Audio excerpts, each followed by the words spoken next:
Bueno, pues lo están comprobando ustedes mismos. Estamos una jornada más aquí en nuestra alquería, en el cementerio municipal, donde, bueno, ya les hemos explicado por activa y por pasiva que aquí la verdad que tenemos, nunca mejor dicho, un nicho de información de tanta y tanta gente motrileña, pues que al final pues dejan su historia o el final de su historia aquí, aunque nosotros intentamos lógicamente rescatarla. Entre ellos pues muchísimos alcaldes que lógicamente, los alcaldes de Motril que han finalizado y que están aquí, ¿no? Nosotros estamos repasando tantas y tantas zonas de este cementerio. Recordamos que empezábamos por el patio 2, que bueno, recordábamos también que era el cementerio inaugural, ¿no? Vamos a decirlo así. El primer cementerio era simplemente el patio 2, luego se empezaron las siguientes ampliaciones. Y con don Manuel Domínguez que vamos a seguir repasando, ¿no, Manolo? Estábamos en el patio 2, estábamos nos venimos en el patio al 1. Que decíamos que era el origen del cementerio, fue el patio 2. Exactamente. Y el patio 1 la ampliación, que se hace a finales del siglo XIX, pero ya existía el patio 2 desde la epidemia de cólera de los años 30, es decir, de 1833-34, que se hace el patio 2 para enterrar pues, a los muertos de cólera.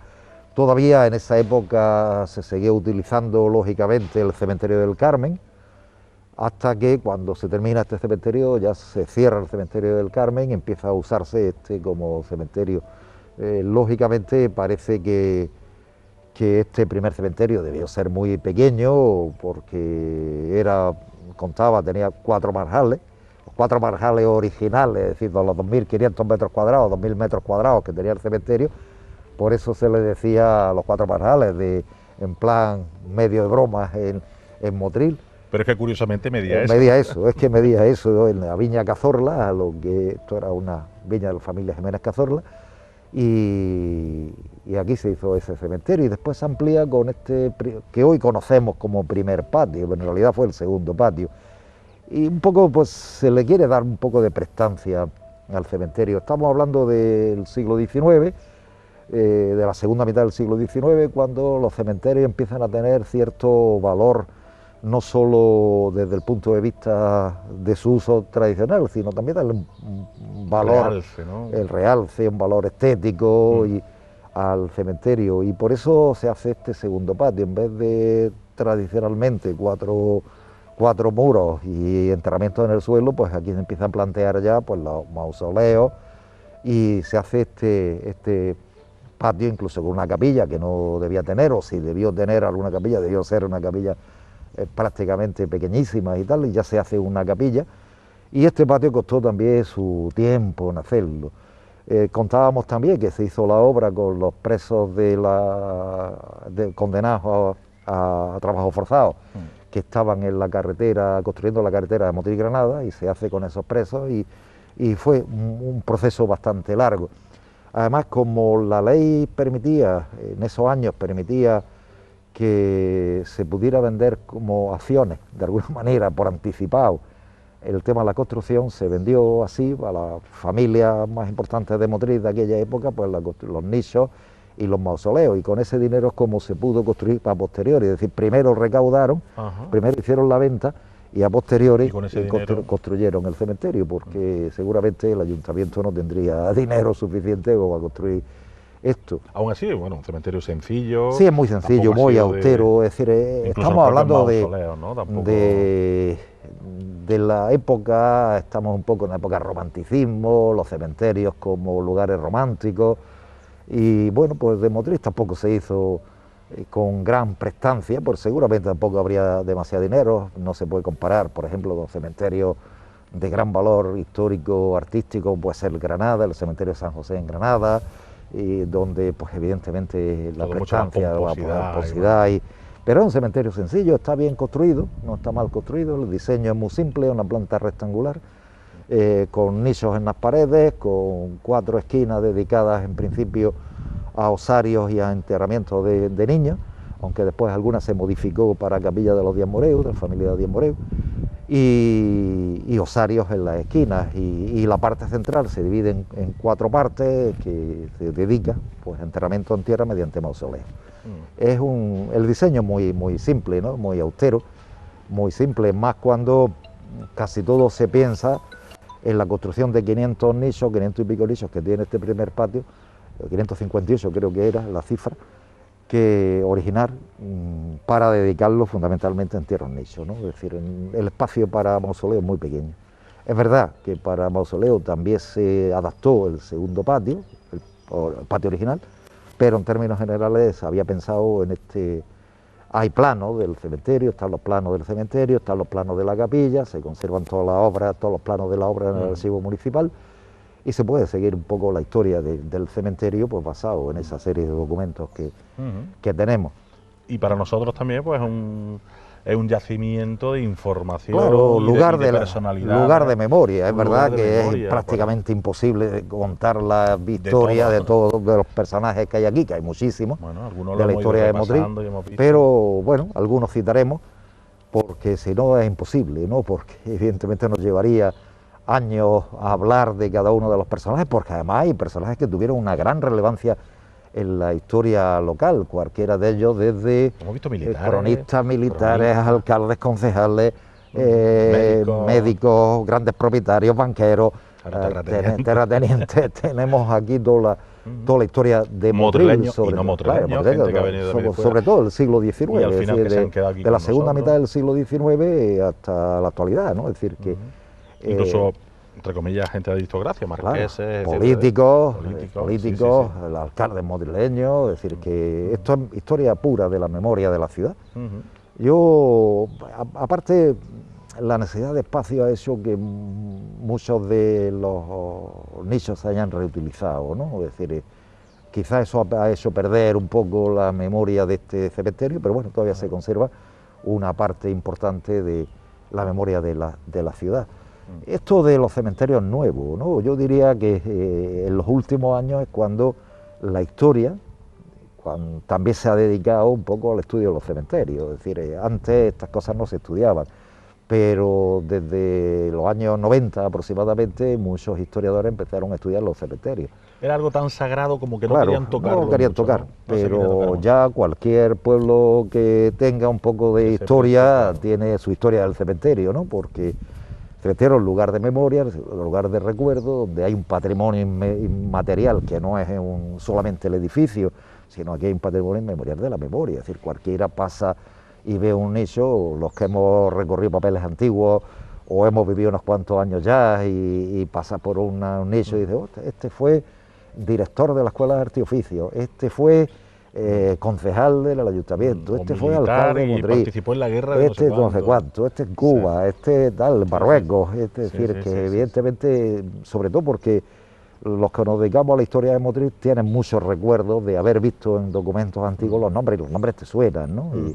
Y bueno, y mucha gente que has conocido y que han tenido relevancia en la ciudad, y otros muchos, pues que, como nos pasa a casi todos, que somos irrelevantes, en el futuro pasamos más desapercibidos. Y algunos que por desgracia a lo mejor la historia se olvida, ¿no? Exactamente, sí, no lo ha honrado como lo más merecido, claro, y que han pasado... Y la historia olvidada, es decir, aquí hay mucha historia olvidada también, ¿no? Aquí hay muchos nichos sin nombre, ¿no? Es decir, o nichos cuyo nombre se ha olvidado ya, es decir, no hay ni familiares ya, con lo cual esa historia personal se ha olvidado, ¿no? Claro. Y eso es un poco lo que decías tú, que intentamos recuperar, un poco el valor de esto, ¿no? El valor de este campo santo de Motril, que no solo hablamos de arquitectura, porque también tiene sus rasgos arquitectónicos, pero sobre todo tiene memoria, sobre todo, ¿no? Sobre todo la memoria de la ciudad. El contenido. Y bueno, si bien esta parte del patio ya lo hacíamos en nuestro programa anterior, veíamos a la familia Rabasa, hablábamos de tantas y tantas personas, como decimos, reconocidas, ¿no? que hay aquí, y nos encontramos también, pues precisamente pasábamos por la familia González Carrascosa, donde aquí, Manolo, tenemos un alcalde motrileño. No lo vamos a hacer cronológicamente, esto de repasar los alcaldes, porque claro, luego cuando pasemos a la otra parte del patio estarán allí pues Díaz Moreu, Emilio Garballo, etcétera, etcétera. O sea, alcaldes que, si bien te parece, podemos hacer también una mención, recuperar esa historia, dedicarle unos minutitos, por ejemplo, a don Escribano Castilla, ¿no? Que yo creo que Juan Antonio Escribano Castilla. Don Juan Antonio Escribano, lo digo porque sobre todo la gente es la memoria más fresca, ¿no? Sí. Yo creo que todavía la gente lo reconoce, lo conoce, tienen recuerdos de él, tenemos todavía nombres puestos de que si el estadio, etcétera, etcétera. Juan Antonio Escribano Castilla. Pues alcalde de Motril del año 70. Yo lo conocí muy bien y tengo gratísimos recuerdos de su persona. Alcalde de Motril de los años 60, donde él tuvo una labor muy importante, que era modificar esta ciudad. Modificar. Es decir, yo me acuerdo que escribí el prólogo que su hijo, del libro que su hijo Juanjo Escribano hizo sobre su padre, y un poco sus memorias, sus recuerdos sobre su padre. Yo el prólogo lo decía, le tocó cambiar a la ciudad, es decir, es cuando Motril da el paso de pueblo a ciudad. Y fue tan grande el cambio que el Motril de los años 70 es irreconocible con respecto al Motril de los anteriores, de los años 50. Fue la época de desarrollo urbanístico, que podamos discutir si es de una manera o de otra, pero eso da lo mismo ya en el tiempo. El desarrollo urbanístico, el desarrollo se pone a la celulosa, que aquello fue un revulsivo total. Motril se abre un poco al tema turístico. Se introduce pues ese Motril en la modernidad, es el cambio. Estamos hablando de institutos, estamos hablando del colegio menor, estamos hablando de un montón de cambios que sufre la ciudad, y es una ciudad que en los años 60 sale de ese pueblo que venía arrastrando pues desde los años 40, años 50, tan atrasado en el tiempo y tal, y se moderniza a pasos agigantados. Y bueno, pues a Escribano le tocó pues ese momento histórico donde la propia nación estaba desarrollando su época del desarrollismo, ¿no? Hacía la época del desarrollismo, pues a él le tocó pues también esa época. Y bueno, pues la verdad es que un cambio en la ciudad fue muy, muy importante. El cambio de los años 60, del Motril de los 60 a los 70, estuvo Juan Antonio Escribano hasta el... Puede ser uno de los alcaldes que más ha influenciado yo creo que el cambio, ¿no? Ese cambio rápido. Sí. Todos, lógicamente. Sí, evidentemente todos hicieron su parte, ¿no? Su parte, pero ¿no? También muchas veces cuando te toca... Pero le tocó ese cambio, es decir, el país estaba cambiando y Motril estaba cambiando. Todos recordamos las Semanas Verdes, ¿no? Aquello fue un revulsivo impresionante para la ciudad, ¿no? También a Escribano le tocó cambiar las fiestas de octubre, agosto. Es verdad que se duplicaban en aquella época, feria de octubre y fiestas de agosto, con más visión turística quizás de la ciudad. Todavía éramos el kilómetro cero de la Costa del Sol, el kilómetro cero. En esa época, un nombre que le puso Paco Pérez, cronista oficial, y que también está enterrado en este cementerio, ¿no? Y le tocó un cambio muy importante. Además fue un hombre muy cercano con la gente, ¿no? Por eso es tan de tan buena memoria en la ciudad, ¿no? Fue muy cercano y además... Yo te voy a decir eso porque mucha gente decía, a los de izquierda decían que eran muy de derecha y los de derecha decían que era muy de izquierda, ¿no? Sí. Aunque estaba dentro de... Estaba dentro, bueno, era un alcalde de la época que le tocó vivir, claro, ¿no? Es decir, es que uno sí, pero, es cuando pero uno era muy del pueblo, muy de la gente, muy de las personas. Fue un hombre muy cercano. O sea, tenía rasgos de simplemente quería... Vamos, yo hablé muchísimas veces con él, precisamente tomaba café con él muchas mañanas, y sí que me contó grandísimas cosas de la historia de Motril, de aquellos años, cómo se hicieron las cosas y tal. Y es un hombre que sintió Motril y sintió su pueblo y ya está. Es decir, sencillamente le tocó ser un alcalde. Era una época porque la única ideología que había era la franquista, pues fue alcalde franquista. No tiene mayor trascendencia en ese aspecto. Y fue una época, como yo lo digo en el libro, es el alcalde de una época que le tocó vivir. Ahora lo hubiera tocado a lo mejor de otro planteamiento, ¿no? Pero en la época que había era lo que había. Y bueno, pues sí que consiguió pegarle a Motril un giro. Es decir, yo me acuerdo, y todos nos podemos acordar, de cuando se ponen los primeros semáforos en Motril, lo pone Escribano. Aquello fue una revolución. Nadie había visto un semáforo, a no ser que fuéramos a Granada, y nadie había visto un semáforo en Motril. Ya Motril era Granada, era un semáforo. Claro, ya Motril era la capital, había semáforos, ¿no? Pero revulsivos como el tema de las Semanas Verdes, el gran revulsivo de la celulosa, la construcción de la zona de la calle Ancha, el colegio menor, el instituto, Es decir, fue unos años 60 de gigantesco cambio en la ciudad. Un paso adelante por fin de Motril, ¿no? Que siempre Sí, Motril era una ciudad que estaba perdiendo población y empieza a recuperar población. Es muy curioso, ¿no? En esos años empieza, quizás por el, digamos, por el tirón de la celulosa o... Eso te iba a decir, ¿fue verdad esa famosa frase mítica de mono o bikini? No, porque no, yo he escuchado de todo. En ese contexto no. No. No ese contexto típico que después muchas veces la prensa lo publicó y tal. No, vamos.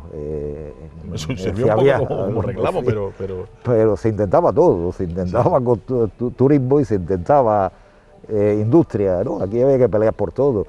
Otro revulsivo fue, por ejemplo, conseguir la instalación del radar del ejército en el Conjuro, que trajo mucha población a Motril, de tipo militar, que también trajo riqueza a Motril, trajo dineros a Motril, y bueno, en la época del desarrollo de los años 60 del comercio motrileño. Motril siempre tuvo buen comercio, pero los años 60 fueron muy buenos en ese aspecto, ¿no?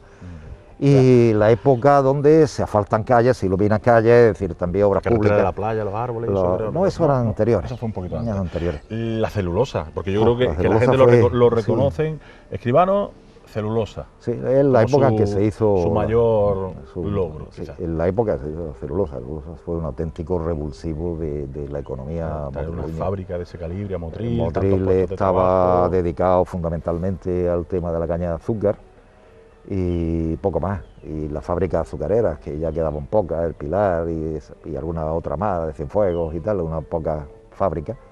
El que Motril se instalara por el INI, la fábrica de Pamel, pues fue una auténtica revulsiva, cantidad de puestos de trabajo, ¿no?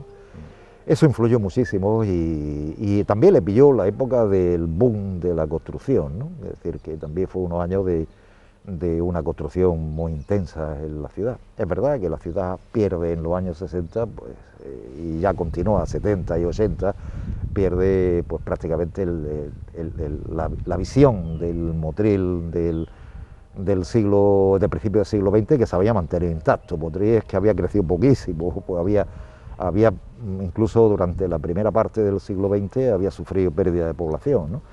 Y en los años 60 empieza a recuperarla, ¿no? Se convierte en un polo de atracción. La relación con Balduino y Fabiola. La relación con Balduino, los intentos turísticos, es decir, que fue un hombre que le tocó vivir y además una época le tocó vivir de desarrollo y además intentó pelearlo por su ciudad, es decir, que es lo más importante.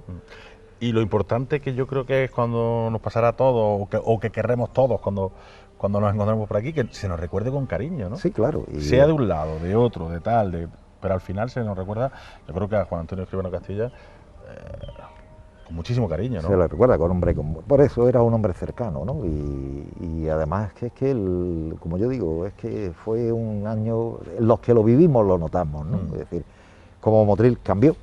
Es decir, lo cambió de una forma radical, es decir, la conversión de pueblo a ciudad, ¿no? Es decir, fue esos años, ¿no?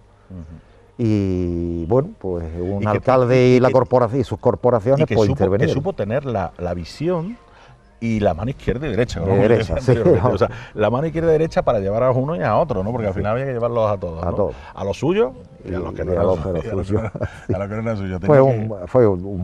Yo creo que fue un buen alcalde, en la época que le tocó vivir, lógicamente, fue un buen alcalde de la ciudad y por eso además es recordado, ¿no?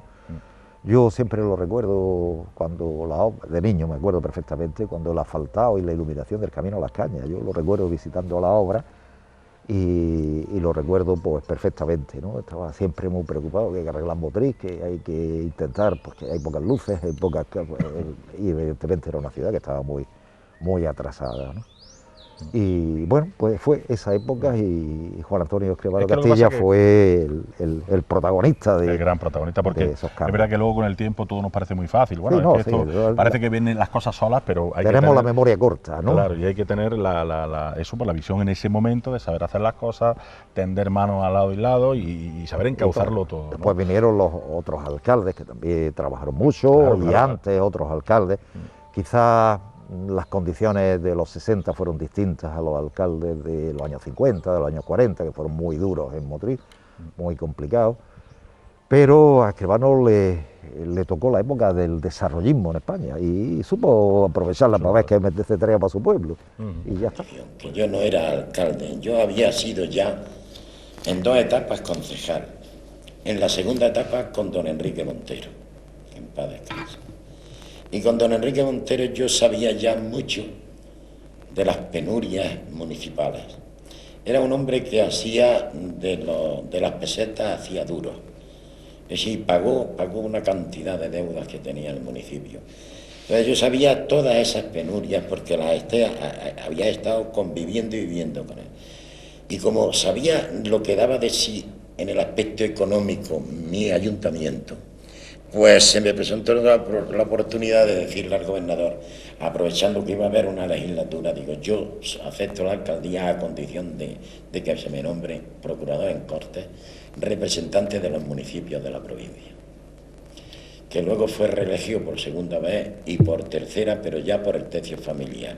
Estuve más de 10 años posiblemente entre una y otra, ganando 1.000 pesetas, 1.200 pesetas cuando entré y 5.000 pesetas mensuales cuando salí. De alcalde, por supuesto, nada. Bueno, entonces, sabiendo todas esas cosas, lo único que yo pensaba es que había que apretar el acelerador a fondo, el acelerador de la imaginación. Había que sacar dinero donde fuese y como fuese. Y entonces me incrustaron en 2 comisiones de carácter fijo, la de Agricultura y la de la Vivienda. Y yo, la verdad es que en el escaño mío, en los 10 años, quizás no me habré sentado 10 veces, porque lo que hacía era acechar al ministro del ramo que me agradaba, porque tenía que empujarle a algún proyecto que había por hacer. Y entonces, pues eso fue lo que me permitió el hacer obras fundamentales, sobre todo la más importante para mí, la que más me preocupaba, la que más problemas me causaba, la que no me hacía descansar, era el agua que se llamaba potable, que estaba en la fuente de Don Alonso, en el Tajo de los Baos. ¿Cómo tenemos que hacerlo? Pues empleando la primera medalla de oro, llevándola al jefe del Estado, y algo nos preguntará, efectivamente, después de hacer el ofrecimiento, la fotografía de rigor con las corporaciones, después de eso viene la pregunta, ¿qué problemas tenéis? Problemas, el agua potable. Montones. Hombre, pero si el agua potable, si eso es rentable, si eso se hace un proyecto, sí señor, es rentable, se ha hecho el proyecto, está aprobado técnicamente, tiene todos los sacramentos, pero resulta de que cuando vamos al Banco de Crédito Local de España, como no tenemos garantía crediticia, no nos dan el dinero. Al ministro que está al lado, ministro, encárgate de eso, que yo también me voy a encargar.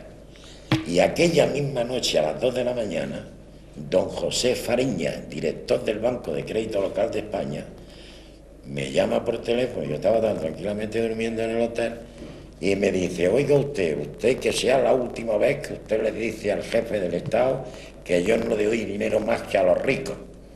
Yo le doy dinero al que sé que me lo va a pagar. Bueno, usted perdone, pero la realidad es esa. La realidad es esa, que usted le da dinero al que sabe que, y como no tenemos garantía, pues tenemos siempre ahí tantas cortapisas. Dice, bueno, mañana tiene usted telegráficamente una orden de ingreso en el Banco Hispanoamericano de Motril de 25 millones.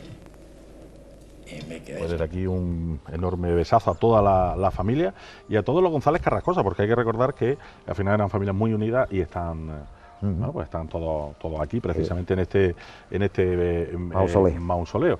En este caso, bueno, el menor de los hijos, que está en otro sitio, pues ya por Luis, Juanjo, que fue gran amigo mío, Juanjo Escribano, y el cual yo le hice el prólogo, como decía, del libro de la biografía de su padre que escribió, que no era biografía, que era más bien su recuerdo de la infancia y de... que es un libro muy bonito, que, que es muy curioso. Porque lo vivió en primera persona. Lo vivió en primera persona. Y mira que Juanjo era guerrillero. Era guerrillero. Bueno, pues vamos a seguir, nosotros vamos a ir desplazándonos hacia la otra parte de este patio. Vamos a pasar por la capilla. Vamos a pasar la capilla, que es muy curiosa y tuvo una historia muy curiosa. Manolo, que originalmente sería una capilla más pequeñita, ¿no? Sí, sí hubo capilla, porque no lo sabemos. Esta capilla es de cuando se construye este primer patio. La capilla tiene su historia, ¿no? Se hizo justamente enfrente de la portada del ayuntamiento. Justo a la entrada, claro. Justo a la entrada estaba la portada y enfrente a la capilla. Y justo al lado de la puerta que original, seguramente, que daba paso al segundo patio, al cementerio original.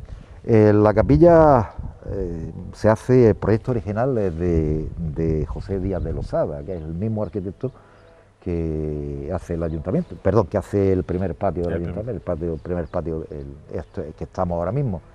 La capilla es muy ecléctica, ¿no? Es decir, también la harían con poco dinero, yo supongo que tampoco lo hicieron con mucho dinero, y es muy ecléctica, no tiene decoración, tiene una entrada adintelada, un arco de luz en la primera parte, no tiene ni frontón, es decir, es muy simple de trazo. Pero costó mucho trabajo construirla, que es muy curioso, ¿no? Porque cuando en 1872, se empieza en 1863, en 1872 se pierden los planos y no se sabe qué hacer con la capilla, porque los planos originales de Díaz de Losada no se encuentran y el ayuntamiento no sabe qué hacer con la construcción de la capilla y le encargan la corporación con un valor de 2.300 pesetas, que era dinero para entonces, a la construcción a otro arquitecto. Precisamente es el alcalde de la República, de la Primera República de 1873, que se llamaba Francisco Hernández Martín, el que decide terminar definitivamente la capilla. En intermedio de las obras interviene otro arquitecto del ayuntamiento, las obras no salen bien y curiosamente en 1873 le encargan la terminación de la capilla a Antonio de Díaz de Losada, el hijo del primero que empieza a hacer la capilla, y bueno, pues ante los fallos constructivos que había tenido el anterior arquitecto municipal, tienen que derribarla entera y empezar a hacerla de nuevo, es decir, que indudablemente las obras debieron concluirse sobre 1876-77 aproximadamente, y es muy simple, es decir, es una capilla pues, que no tiene ninguna decoración. Si la podemos ver por dentro, es una capilla casi cuadrada, con capilla mayor, en la parte también muy poco profunda, cubierta con bóvedas sobre pechinas, y muy simple en decoración, muy austera en todos los aspectos,